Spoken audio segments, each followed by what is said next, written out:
오늘 말씀의 시작은요, 이러므로라는 단어와 함께 시작을 하고 있어요. 무슨 뜻일까요? 이러므로. 그 앞에 있는 것들을 다 받는 거죠. 그래서 1장과 2장의 말씀, 오늘 3장 1절이 받는 어구이다라고 말할 수 있겠어요. 어떤 말씀이 있었냐?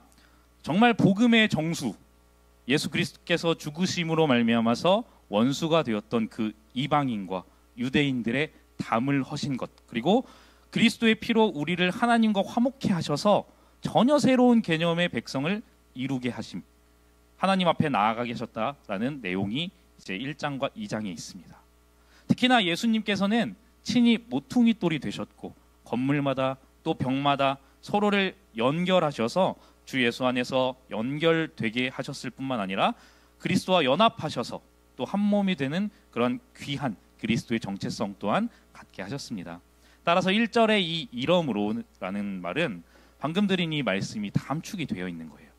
그리고 나서 하는 말이 너희 이방인을 위하여 갇힌 자 되었다라고 말을 하고 있죠. 여기서 남편과 아내들에게 한번 질문을 해보겠습니다. 혹시 내가 아내에게 혹은 남편에게 잡혀 살고 있다 라고 생각하시는 분 있으신가요? 손 들어오세요. 네, 아내에게 잡혀 살고 있다, 남편분들. 혹은 두 분 중 한 분만 드시겠죠? 오늘 이 글을 쓰고 있는 이 바울 또한 이 표현을 씁니다. 너희 이방인들을 위하여 갇힌 자 된 바울이다 라고 말을 하고 있는데, 사실 이 표현을 원어로 보면 중의적인 표현이에요.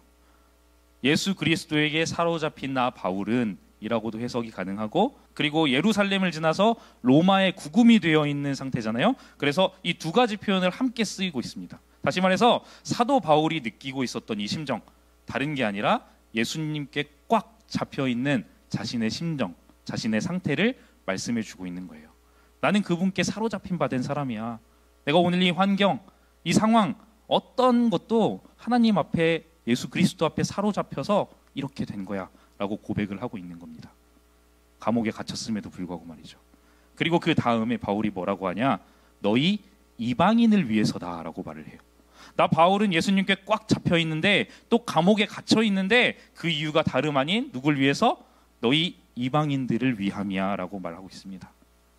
우리가 작년에 어디를 살펴봤죠? 성경? 사도행전을 살펴봤습니다. 특히 9장에 보면 바울이 아직 사울일 때가 나와요. 하나님께서 눈을 멀게 하십니다. 그리고 아나니아를 사울에게 보내시죠. 그러던 아나니아가 뭐라고 말하는지 혹시 기억하세요? 사울은 예루살렘에서도 사람들을 핍박했던 사람입니다. 성도에게 적지 않은 피해를 입혔던 사람인데 어떻게 제가 그에게 갑니까? 라고 말을 합니다. 그랬더니 하나님께서 뭐라고 하셨냐면요, 주께서 이르시되 가라, 이 사람은 내 이름을 이방인과 임금들과 이스라엘 자손들에게 전하기 위하여 택한 나의 그릇이다 라고 말을 합니다. 바울은 알았어요. 주님께서 나를 이방인을 위해 택하셨구나.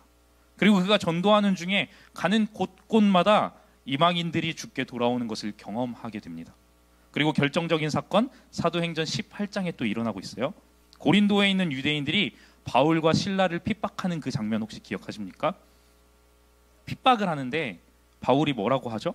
옷을 툴툴 털면서 앞으로는 유대인이 아니라 이방인에게 가겠다 하고 가잖아요. 선포를 해버립니다. 물론 그렇다고 유대인을 척지는 것은 아니지만 단지 하나님께서 자신을 이방인에게로 보내셨다라는 그 확신이 바울에게는 있었다는 것이죠. 따라서 우리가 지금 1절 말씀, 바울이 말하는 바 무엇을 알 수 있을까요? 바울은 예수 그리스도께 사로잡혀서, 꽉 잡혀서 보내신 그 이방인을 위해 일하고 있고 그렇게 살았다라는 것을 고백하고 있는 거예요. 자신의 입으로. 즉 예수님께 사로잡힌 그 사람, 예수님께 꽉 잡혀 사는 사람은 누군가를 위해 사는 사람이다 라는 것을 반증하고 있는 거거든요. 바울은 예수께 사로잡힌 삶을 살기로 마음을 먹었습니다. 그래서 이방인의 빛이 되리라 라는 그 소명 또한 받았죠. 그리고 실제로 이방인을 위한 증인이 되는 삶을 살아가려고 엄청나게 노력한 것을 우리가 작년에 너무 많이 봤잖아요. 여러분은 어떠십니까? 여러분은 예수님께 꽉 사로잡혀 있으십니까? 다시 한번 질문을 할까요? 예수님께 꽉 잡혀 사십니까? 그런 분들 손 한번 들어볼까요? 맞아요. 더 나아가서 주신 소명 혹시 있으시잖아요. 잘 감당하면서 살아가고 계십니까? 이 말씀을 묵상하면서 사실 저는 우리 아이들이 자꾸 생각이 나요. 우리 중고대청 아이들을 맡겨주셔가지고 계속 생각이 나요. 요즘 중고대청 아이들에게 무엇을 줘야 될지, 또 어떻게 줘야 될지 너무나 많은 시행착오를 겪고 있고 많은 일들이 막 일어납니다. 매일매일 오기 때문에 알아보려고 계속해서 노력을 해도, 또 알게 된 것을 적용을 하려고 해도 쉽지가 않아요. 열심히 노력하지만 잘 안 될 때도 있어요. 때로는 정말 화가 날 때도 있고, 열심히 조언을 해주었지만, 몇 시간 동안 조언을 해주었지만 초기화가 돼버려요. 다음 날 되면은 다시 까먹어요. 저의 부족을 느끼기도 합니다. 그런데 이번 주 수요일 혹시 무슨 날이었는지 기억하시는 분 계세요? 맞아요. 발렌타인데이였어요. 사실 발렌타인데이는 전 세계적으로 있는 날이에요. 그래서 사랑하는 사람끼리 초콜릿을 교환하면서 사랑을 나누는, 사랑을 고백하는 그런 날이기도 한데, 한국은 특이하게 여성이 남성에게 초콜릿을 주는 날로 되어 있습니다. 월요일과 화요일 감사하게도 목사님이 이제 교회에서 설날 연휴로 주셔서 제가 처가에 다녀왔어요.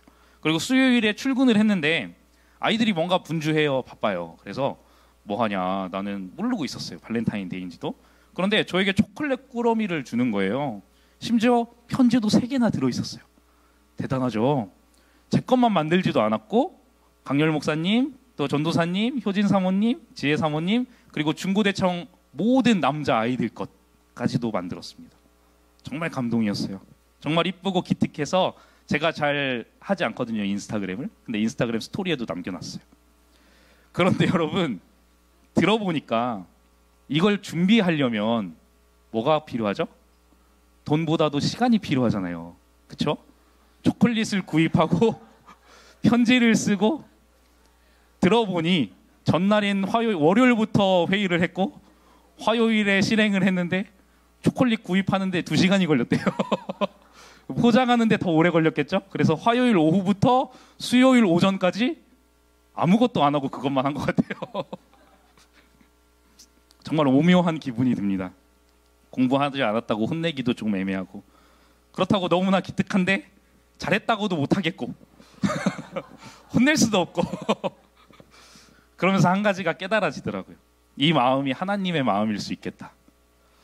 내가 무언가 대단한 것을 하지 않아도, 또 하나님 보시기에 어리숙해 보여도, 하나님이 말씀하신 거 때로는 지키지 않더라도 하나님께 기쁨이 되고 싶은 그 마음, 또 순수한 열정을 가지고 행하면 그것으로 인해 하나님이 기뻐하시겠구나라는 것을 또 깨닫습니다. 동시에 발렌타인데이를 통해서 저에게도 우리 아이들 통해서 위로하셨잖아요. 이미 아마 바울도 수많은 전도 여행 가운데 이러한 것들이 있지 않았을까요? 이방인을 섬기는 가운데 어려움만 있고 힘들기만 했다면 아마 중간에 정말 사람이기 때문에 약간은 좀 힘들지 않았을까라는 것을 생각을 합니다. 하지만 그 안에서 수많은 위로가 있었고, 우리가 작년 1년 동안 사도행전을 봤잖아요. 수많은 사랑, 수많은 사람들이 계속해서 바울을 달려갈 수 있게끔 만듭니다. 그렇게 에베소인들을 위해서, 이방인들을 위해서 예수 그리스도께 사로잡혔다라고 말하고 있는 이 바울, 다음 주 본문인 14절부터는 아주 깊은 기도문이 나와요. 때문에 어쩌면 오늘 본문 말씀이 2절부터 13절까지의 말씀은 문맥상으로 보면 굳이 필요하지 않대요. 그냥 1절 나오고 14절로 바로 들어가도 되는 그런 구성이 돼도 되는데, 그런데 굳이 2절부터 13절까지를 넣습니다.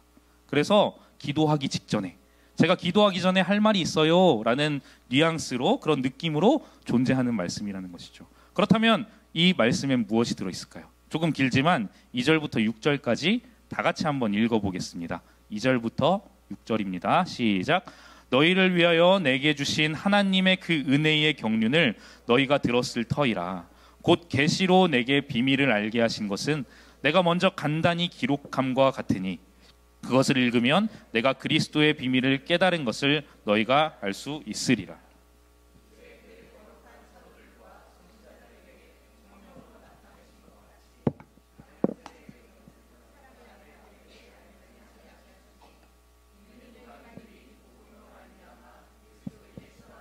함께 상속자가 되고 함께 지체가 되고 함께 약속에 참여하는 자가 됨이라. 아멘.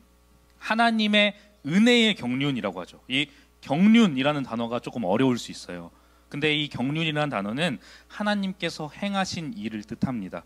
좀 더 원문의 뜻을 해석을 하자면은 유대인들이 우리도 가훈이라는 게 있잖아요. 집안을 다스리는 기준이라는 단어라고 해요. 그래서 하나님이 나라를 이루어 가시는 그 기준에 대해서 너희가 들었다라는 거예요. 그리고 그 안에 비밀이 숨겨져 있다라고 말합니다. 일반적으로 비밀이라고 하면 우리 모두 하나씩은 다들 가지고 계시잖아요. 그 비밀. 정말 깊숙한 곳, 나 혼자만 알고 있는 것이 비밀입니다. 만약 누군가에게 나만 알고 있는 거야 라고 하면서 들려주면 그게 비밀일까요? 항상 그러잖아요, 사람들은. 아, 너한테만 알려줄게 하고 알려주는 그 비밀은 비밀일까요? 더 이상 비밀이 아니죠. 맞습니다. 알려주기 전에 절대로 알 수 없는 게 바로 비밀이에요. 성경에서 말하는 비밀도 똑같습니다. 하나님이 보여주시거나 또 하나님이 알려주시지 않는다면 절대로 알 수 없는 게 비밀이에요. 인간의 힘으로는 할 수가 없어요. 그렇다면 그 비밀이 뭘까요? 방금 읽은 이 4절 말씀에 보면 그리스도의 비밀을 바울이 깨달았다라고 하거든요. 비밀이 뭐냐면 골로새서 1장 26절과 27절에 보면 이 비밀은 감추어졌다가 이제 이방인들을 포함한 모든 성도에게 나타났다라고 말씀하고 있어요. 우리 안에 계신 그리스도 그리고 성령님께서 비밀이라고 말하고 있는 거예요. 과거에는 하나님의 백성이 되는 것이 무엇이었을까요? 구약에는 무조건 유대인이 되었어야 했어요. 이방인의 신분으로는 아무것도 할 수 없습니다. 이방인일지라도 이제 하나님을 섬기려면 유대인처럼 밥을 먹어야 했고 유대인처럼 옷을 입어야 했고 유대인처럼 행해야 했고 할례 또한 받아서 모든 풍습과 생활 습관까지도 유대인처럼 행했어야 됩니다. 하지만 이제는 예수 그리스도를 통해 이방인도 그리고 유대인도 서로 많이 다르잖아요. 저희가 한국 교회의 이 풍습을 유대인한테 대입하면 많이 다르잖아요. 많이 다릅니다. 하지만 그럼에도 불구하고 예수 그리스도라는 한 정체성을 통해서 그리고 그리스도를 믿음으로써 하나님의 자녀가 될 수 있다. 그리고 이 복음으로 말미암아서 상속자가 되고 함께 지체가 되고 또 약속의 참여하가 되고 있음을 선포합니다. 그러면요, 바울이 하는 이 말이 이 복음을 위해 하나님의 은혜의 선물, 은사를 받고 일꾼이 되었다라고 바울이 방금 고백을 하잖아요. 그러면서 아주 중요하고 우리에게 도전을 주는 말씀을 고백하거든요. 8절 말씀 다 같이 한번 읽겠습니다. 시작. 모든 성도 중에 지극히 작은 자보다 더 작은 나에게 이 은혜를 주신 것은 측량할 수 없는 그리스도의 풍성함을 이방인에게 전하게 하시고. 아멘. 사랑하는 여러분, 바울이 무엇을 말하고 있냐면요, 내가 하나님의 일꾼이 된 것은 나의 힘이 아니라 온전히 하나님의 선물이라고 합니다.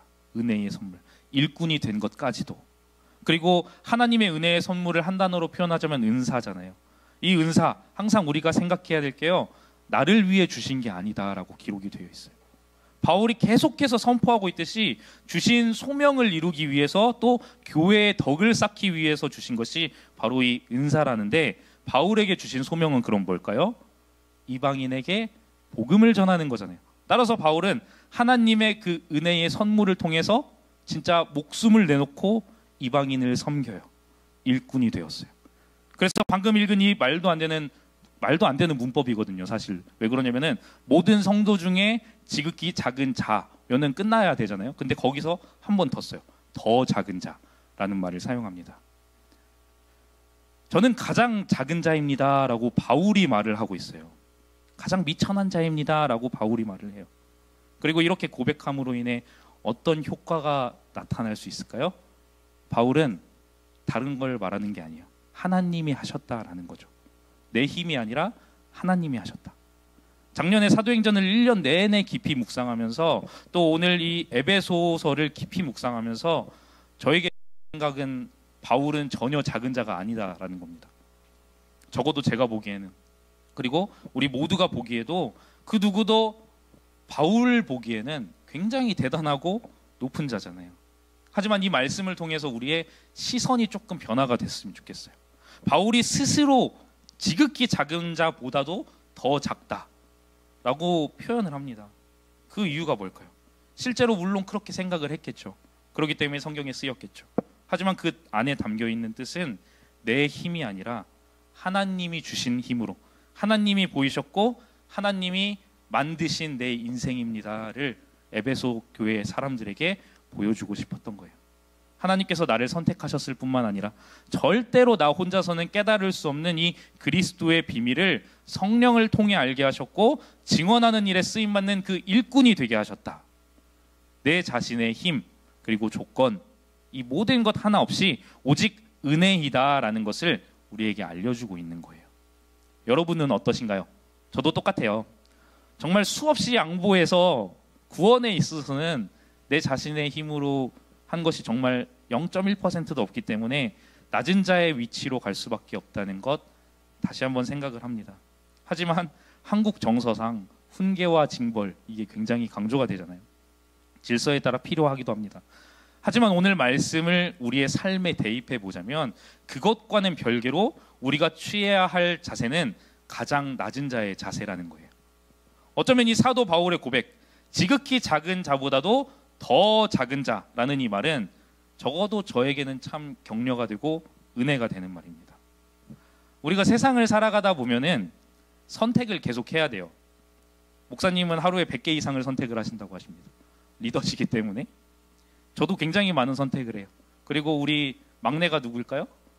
우리 생각이 있는 막내 중에 뭐 규현이나 우리 있잖아요. 그런 친구들도 선택을 해요. 그렇죠? 모든 사람은 선택을 합니다. 그리고 인생의 큰 선택을 앞두고 있을 때 소위 말하는 스펙의 영향을 굉장히 많이 받아요. 우리 아이들 공부시키는 이유가 뭘까요? 당연히 본분이 공부이니까. 근데 공부를 안 하니까 시키는 거죠. 그리고 꿈을 찾고 이루었으면 좋겠으니까 시킵니다. 그리고 또 한 가지 사실이 있어요. 대학 잘 보내려고 시킵니다. 대학에 들어갈 때도 어떤 스펙을 가지고 있냐가 실제로 중요하죠. 어쩌면 태어나서부터 죽을 때까지 내가 어떤 스펙을 가지고 살아가느냐에 따라서 선택되는 게 삶의 연속이잖아요. 그러한 스트레스 속에서 살아가다 보면 정신이 망가질 수밖에 없어요. 그렇기 때문에 요즘 시대에 정신이 너무 힘든 거예요. 우리는 의지할 수밖에 없습니다. 하나님이 그렇게 창조하셨고 하나님이 주신 지혜가 그것이기 때문이에요. 잘나고 못나고 뛰어나고 모자라고는 사실상 천국 가는 거랑은 별개잖아요. 그렇게 상관이 있진 않잖아요. 물론 바울의 스펙, 상상 초월하는 스펙의 소유자였습니다. 그렇기 때문에 바울에게 이거를 대입할 거는 좀 힘들 것 같아요. 하지만 우리가 잘 아는 성경 인물 중에서도 굉장히 말도 못할 직업을 가졌다거나 세상의 가장 하층민이었다거나 정말 돈이 없어서 두 렙돈의 그 여인처럼 돈이 없어가지고 힘들게 사는 사람들도 많습니다. 하지만 단지 내가 모든 성도들 중에 가장 작은 자보다도 더 작은 자다. 이러한 말은, 이 믿음의 고백은 이 신앙의 고백이 왜 중요한가를 알려주고 있는 거예요. 왜냐하면 내 힘으로 한 게 하나도 없기 때문이죠. 우리는 살아가면서 이것을 잊지 말아야 돼요. 나는 알 수 없고 깨달을 수 없는 이 하나님의 비밀, 그 비밀을 하나님께서 들려주셨고 또 보여주셨고 알게 하셨다는 것. 그것 때문에 내가 못나든 잘났든 그게 다 상관이 없는 거예요. 실제로 바울은 기회가 있을 때마다 이러한 것들을 말로 고백했어요. 나는 죄인 중에 괴수예요. 어쩌면 스펙이 좋았기 때문에 더 그랬을까요? 글로도 계속 적었죠. 바울은 그냥 이빨린 말로 그렇게 고백하지 않았어요. 성경에 써 있는데 당연히 진심이죠. 여러분은 어떠십니까? 나의 힘으로 교회에 온 것이 아니라 따라와서 시간만 보내고 있을 수 있잖아요. 어쩌면 그러한 사람들을 보면서 믿음이 있다라고 평가되는 사람들은 그런 사람들에게 내가 저 사람보다 더 작은 자야 라고 말할 자신이 있으십니까? 내가 저 사람보다 믿음이 더 있나? 라고 자신 있게 말할 수 있겠습니까? 솔직히 저는 못할 것 같습니다. 하지만 바울은 했어요. 왜냐하면 하나님의 입장에서 볼 때 구원받은 백성이라면 그들이나 나나 똑같은 하나님의 자녀이기 때문이죠. 그리고 사도 바울은 오늘 본문 말씀에서 이것을 은혜라고 합니다. 계속되는 말씀을 한번 보자고요. 은혜로 말미암아 지극히 작은 자보다도 더 작은 자에게 비밀을 보이시고 또 복음을 선물로 주셨을 뿐만 아니라 전하게 하신 그 이유에 대해서 말을 해요. 8절 하반절에 보면 이 말을 하죠. 측량할 수 없는 그리스도의 풍성함을 이방인에게 전하려고 그런 말씀을 하셨대요. 풍성함. 이 풍성함이라는 단어가 성경에 많이 쓰인 줄 알았어요. 그런데 에베소서에 5번이 쓰였고 다른 성경에서는 많이 쓰이진 않았더라고요. 그리고 이방인에게 전하는데 이 그리스도의 풍성함을 사도 바울이 말하고 있단 말이죠. 에베소에서만. 그렇다면 이 풍성함은 무엇을 말하고 있는 것일까? 너무 궁금해가지고 찾아봤는데 많이 나오지는 않았습니다. 제가 느끼기에는 예수 그리스도 한 분만으로 충분하다는 거 아닐까? 앞서 말했듯이 이전에 이방인이 여호와 하나님을 믿는다라는 것은 모두가 유대인처럼 살았어야 됐거든요. 지켜야 될 것들이 너무 많고 사람 자체로는 완전하지 않았기 때문에 죄를 해결할 방법, 하나님이 알려주신 방법이 하나밖에 없었기 때문에 그렇게 살 수밖에 없었어요. 그런데 그리스도의 풍성함, 확대 번역본에 보면은 이 그리스도의 풍성함을 무한하고 깊이를 알 수 없고 측량할 수 없고 다함이 없는 그리스도다라고 표현을 합니다. 예수 그리스도로 인해서 모든 게 다 충분하다는 거죠. 풍성함으로 인해서 교회가 다양해질 수도 있다는 것입니다. 예수님이 우리의 구원자 되시고 또 하나님의 아들이시다라는 그 믿음의 고백, 복음을 믿는 자들에게는 수많은 문화 속에서도 또 다양한 교회의 형태 속에서도 그 모양이 모두 다르다고 하더라도 어떻게 생겼냐가 중요한 게 아니고 나의 외모, 교회의 외모가 중요한 게 아니고 그 풍성함 때문에 본질이 더 중요해지는 것이고 진리가 더 중요하다는 것을 깨닫게 되는 거예요. 그리고 사실 이것 때문에 우리 더초청교회가 하나의 좋은 샘플이 되자라고 목사님이 항상 말씀하시는 거예요. 그렇게 고백하고 기도하고 나아가고 있는 것이죠. 그리고 또 우리 강렬 목사님이 항상 말씀하시는 거 있잖아요. 한국 교회의 형태는 교단과 교파를 초월해서 다르다? 다 똑같다. 교단이 나뉜 이유는 어쩌면 그 신학의 과정 중에 조금 맞지 않는 부분이 있어서다. 예배의 형태 때문이 아니죠. 혹은 정치적인 문제 때문이다. 그렇다면 예배의 순서나 분위기 어쩌면 다를 법도 한데 다 똑같다는 거죠. 새벽, 수요, 금요, 주일 뭐 등등등 해가지고 다 똑같습니다. 다행히 저는 필리핀에 오래 살았어요. 그래서 너무 이해가 돼요. 왜 그러냐면 필리핀에 있는 여러 교회들, 완전 로컬 개척교회도 가봤고 대형 교회도 가봤고 그리고 우연한 계기로 한인교회처럼 중국인들이 모이는 교회도 있고요. 거기에는.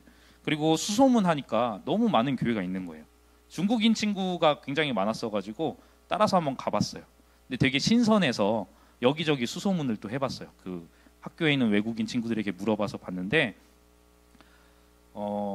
여기저기 다녀보자는 생각으로 남미인들이 모인 교회, 또 멕시칸 교회도 있었고 흑인 교회도 있었고 아프리칸 교회도 있었습니다. 그리고 중동인 교회가 있었어요. 좀 무섭더라고요. 거기는 제가 느끼기에는.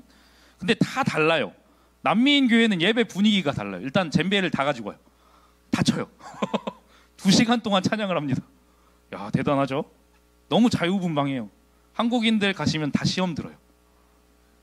필리핀 현지 교회 갔는데 찬양을 어떻게 하냐면 눈이 반쯤 풀려가지고 이제 일렉 기타를 치면서 헤드뱅잉을 합니다. 한국인들 가면 시험 들어요. 저도 시험 들었거든요. 이렇게 해도 되는 건가 싶었어요. 그래서 더 다녀봤던 것 같아요. 과연 한국 교회 형태는 어떤 교회가 지니고 있는 것인가. 나중에 깨닫고 되게 당황했던 것은 한국 장로교 합동인으로서 용납할 수 없는 교회들이 많은 게 아니고 한인교회 빼고는 없어요.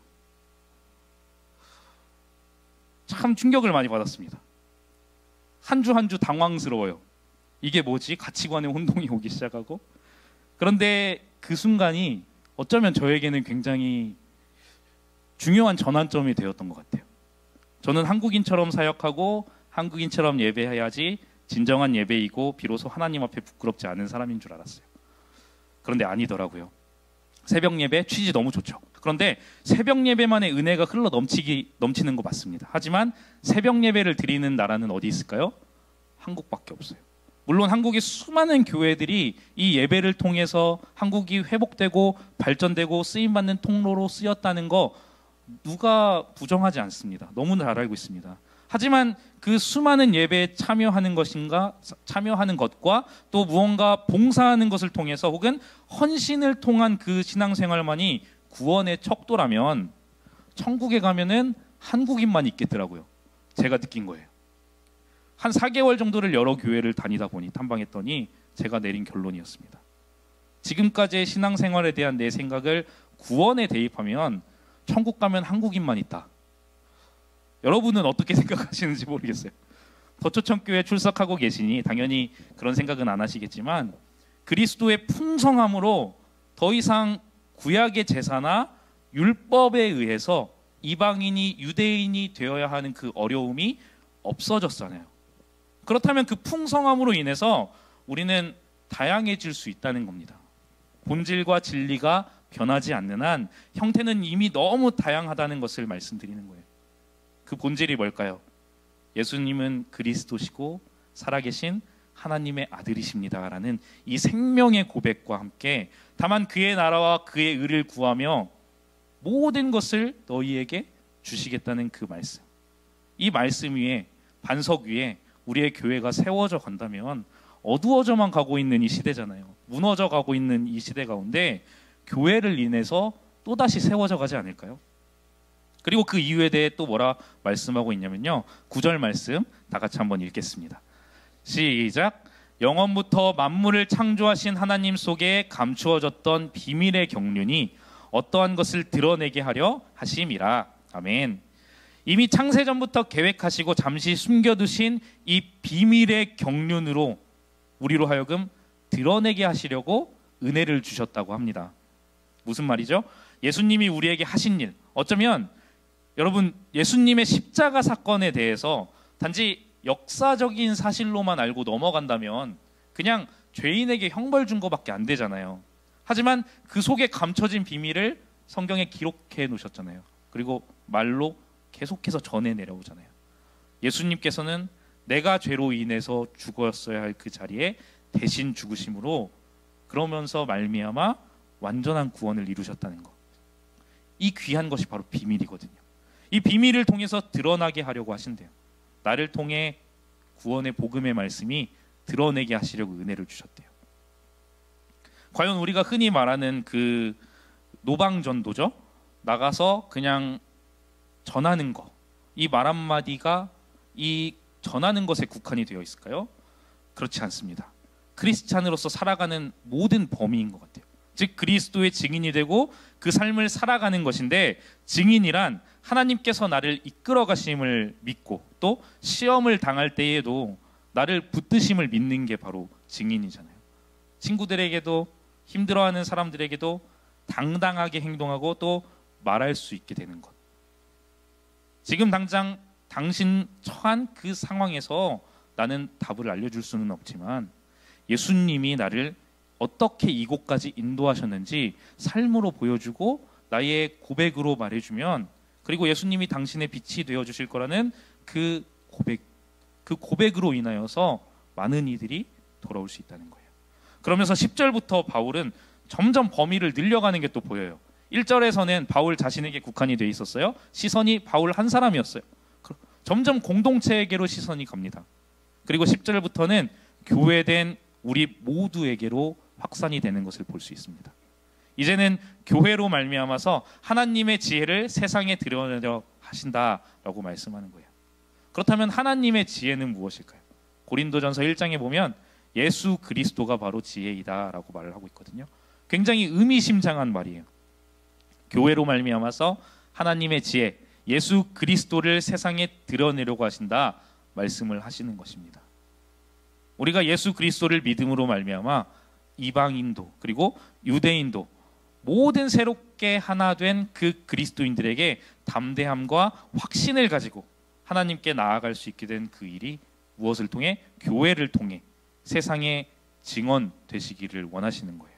그러면서 마지막 13절에 바울이 굉장히 중요한 말을 해요. 다 같이 한번 읽겠습니다. 시작. 그러므로 너희에게 구하노니 너희를 위한 나의 여러 환난에 대하여 낙심하지 말라. 이는 너희의 영광이니라. 아멘. 바울이 말합니다. 환난에 대해 낙심하지 말라. 예수님을 믿는데, 아주 열심히 믿는데 환난이 닥치지 않을까요? 그렇지 않습니다. 심지어는 어떤 환난이라고 말을 하고 있어요? 너희를 위한 나의 환난이다. 현대 사회에서는 사실은 있을 수가 없는 일 같아요. 사도 바울이 환난을 겪고 있는데, 여기 앞에 있는 서광 목사가 환난을 겪고 있는데, 이 겪고 있는 환난이 친구 때문에 겪고 있는 환난이에요. 내가 나를 위해 무언가를 하다 얻은 게 아니고 누구 때문에, 친구 때문에 얻은 환난, 여러분을 위한 환난이라고 하자면 내가 아닌 다른 사람 때문에 생긴 환난이라는 뜻이잖아요. 그런데 그럼에도 불구하고 무엇을 위해서 바울은 그 환난을 감당하고 있습니까? 바로 하나님의 영광을 위해서다라고 말을 하고 있습니다. 이렇기 때문에 크리스찬들이 조금은 손해를 보더라도 세상의 빛과 소금의 역할을 감당케 하셨기 때문에 선한 행실과 또 구제가 우리 크리스찬들을 중심으로 일어나야 하는 이유라고 할 수 있어요. 더 이상 성경에 쓰여 있는 말씀으로 끝나지 않고 이 이야기가 누구의 이야기가 되어야 할까요? 바로 우리의 이야기, 더초청교회의 역사가 되어야 한다는 거예요. 예수 그리스도를 증언하기 위한 나의 그 고난, 여러분을 위한 것이라 이 믿음의 고백을 하는 사람들의 숫자가 계속해서 늘어난다면, 나를 위해 사는 게 아니고 남들을 위해 사는, 나를 위해 사는 게 아니고 친구를 위해 사는 그런 사람들의 숫자가 계속해서 늘어난다면 아주 당연하게도 교회는 생명을 가질 수밖에 없다는 것입니다. 말씀을 한 전 나누고 말씀을 마치겠습니다. 데살로니가전서 2장 19절과 20절 말씀 다 같이 한번 읽겠습니다. 시작. 우리의 소망이나 기쁨이나 자랑의 면류관이 무엇이냐? 그가 강림할 때 우리 주 예수 앞에 너희가 아니냐? 너희는 우리의 왕이요 기쁨이니라. 아멘. 내가 하나님 앞에 설 때 내 자랑은 내가 희생함으로써, 내가 환난을 얻음으로써 지켜내고 전한 이 귀한 복음을 듣고 자란 너희가 될 것이다 라고 말씀합니다. 다시 말해서 내 기쁨은, 내 자랑은 내가 이끌기 위해 무단히 노력하고 애썼던 저 사람입니다 라고 고백하게 될 거라는 것이죠. 현대를 살아가는 우리 그리스도인들이 회복되어야 할 모습인 것 같아요. 하나님은 우리를 교회로 부르셨어요. 그리고 더 이상 교회는 건물이 아니잖아요. 그리스도를 영접한 한 사람 한 사람들이 모여서 함께 하나님 앞에 예배 드릴 때 그곳이 바로 성소이고 그곳이 바로 교회입니다. 서로 사랑함으로써 또 서로 용납하고, 어쩌면 서로를 인해서 환난이 되는 일이 생긴다고 할지라도 예수님 안에만 있다면, 꽉 잡혀 있다면 그 어떤 일이 일어난다고 할지라도 가장 좋은 길로 인도하시지 않겠어요? 그리고 함께 넉넉히 이겨나길 줄로 믿습니다.